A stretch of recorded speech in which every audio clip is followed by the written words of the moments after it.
So the hit superhero series, the final one as part of the Arrowverse, has finally concluded, and what a way to go. As despite all of the budget cuts and the cast cuts, the Superman and Lois season 4 series finale was absolutely spectacular. And I love how it was a lot more of a homegrown season, as you truly were with the Clark family in Smallville, which made the flash forward and all of the passing away of the two lead characters just so emotionally driven. And I thought it was a really interesting decision. From season 1 onwards, they were making sure that this universe is very separate to the wider Arrowverse universe. So Superman was the only meta-human on this entire planet, which truly drove Lex Luthor mad to no end. And on that point, of course, the Superman versus Lex Luthor relationship is so iconic, but I feel like because of the fact that they were so polar opposites in this season, you can truly see that Superman is so full of positivity and hope, and Lex Luthor is the complete opposite on the scale in terms of being driven by true evil, as he was just consumed with anger, rage, revenge, hatred, which is why it was so emotional seeing Lex Luthor crying for forgiveness, as he was clearly just overridden by regret. And speaking of this universe's Lex, he was able to inflict so much chaos and damage to not only Superman, also his family, his town, and he even killed Superman and completely destroyed any chance of him having a long life. But not only that, he totally destroys their public image, and he brutally, mentally and physically is just constantly brutally attacking them one episode after another. I have to say, I feel like the most tragic character of all has got to be the Bizarro Superman, as he just wanted to live a really happy life, but he was just constantly dying at the hands of Lex Luthor, and he is just constantly mutating him into this evil doomsday character.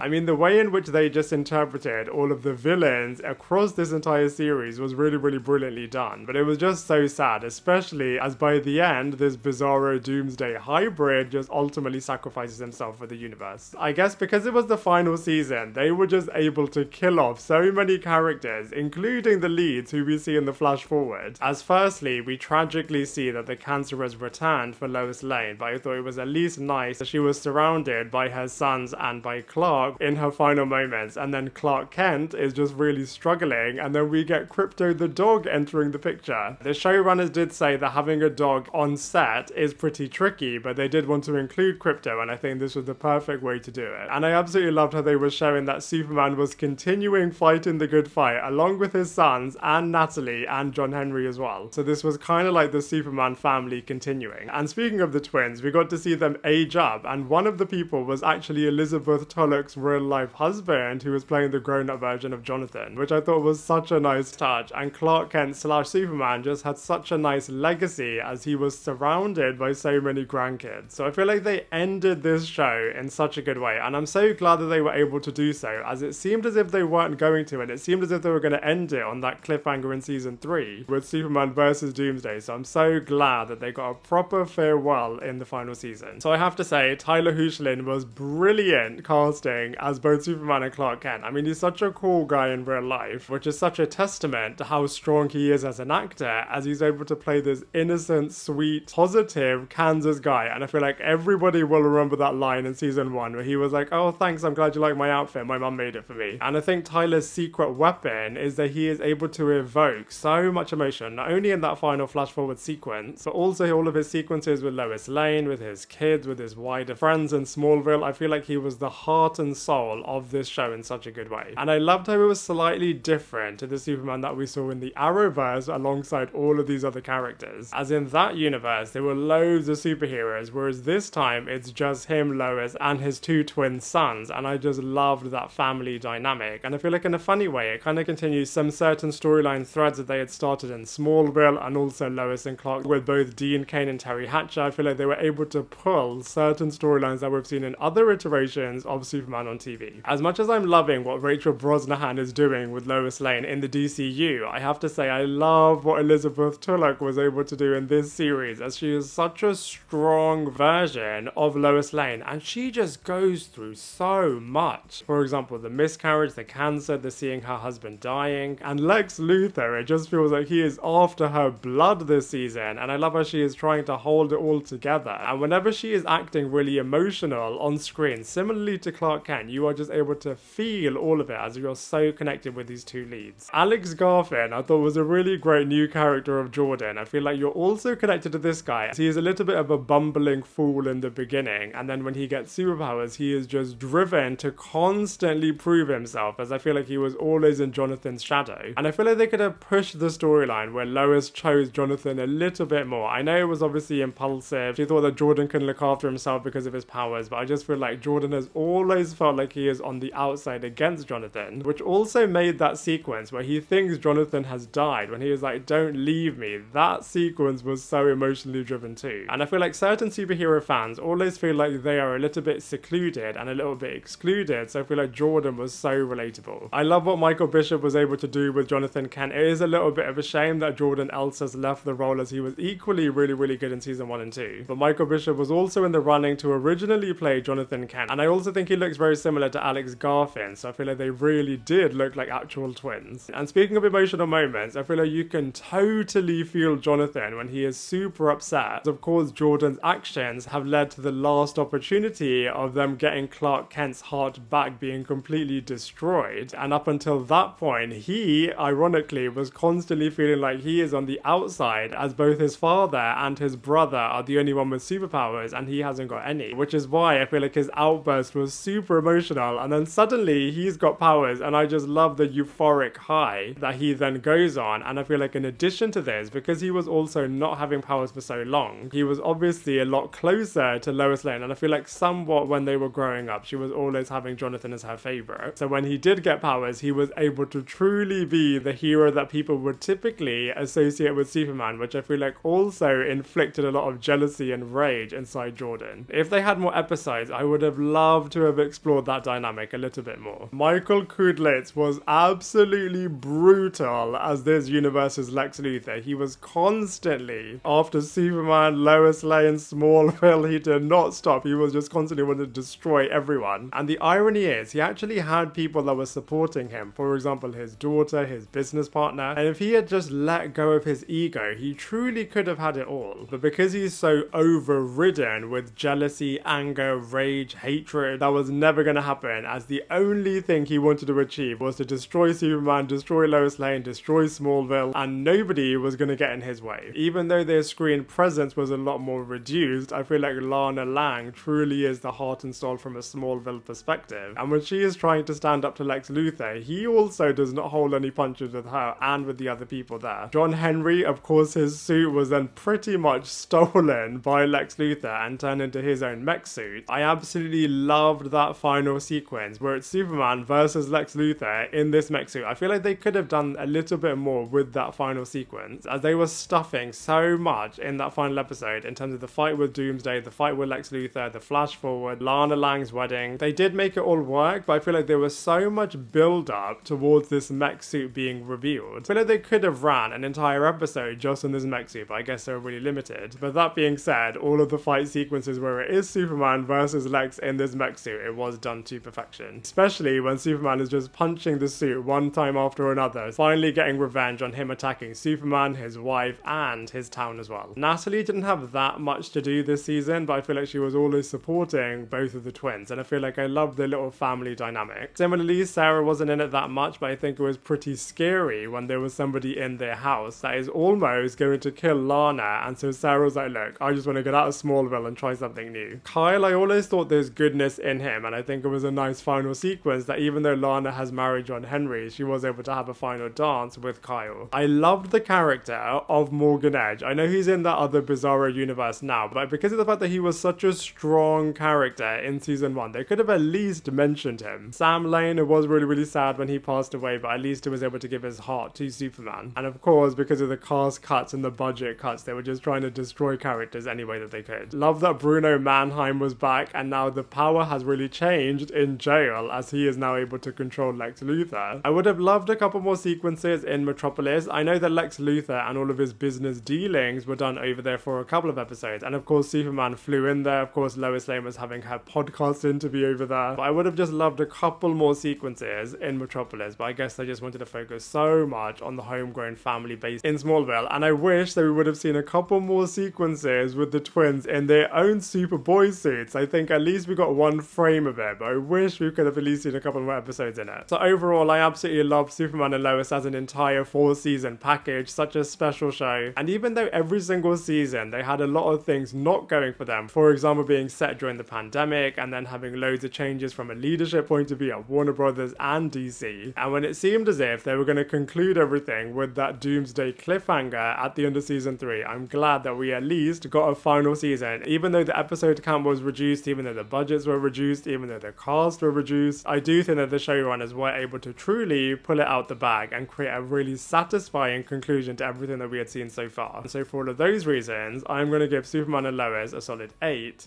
out of 10. Now I'd love to hear from you. What did you think of this show? Let me know your thoughts in the comment section below, and I look forward to seeing you in my next video.